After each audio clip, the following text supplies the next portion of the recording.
A common sight across the USA's northeast as a huge snowstorm causes whole cities to grind to a standstill.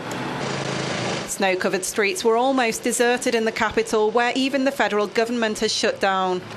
Around 30 centimetres of snow blanketed the Washington, D.C. area in a weather system that has affected about 22 states and caused at least 18 deaths. I've been out here since 4 o'clock. I've never seen snow in Washington, D.C. before. I hate it. My shoes just got completely wet. My socks are wet. My feet are cold. It's cold.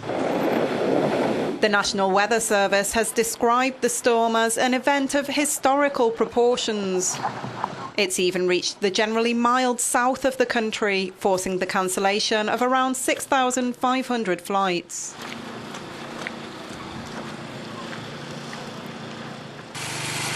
And the conditions seem likely to continue to wreak havoc over the weekend.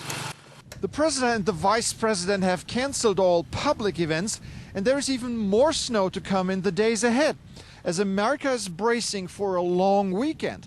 Washington will fall into deep sleep until at least Tuesday. Stefan Grobe, Euronews at the White House.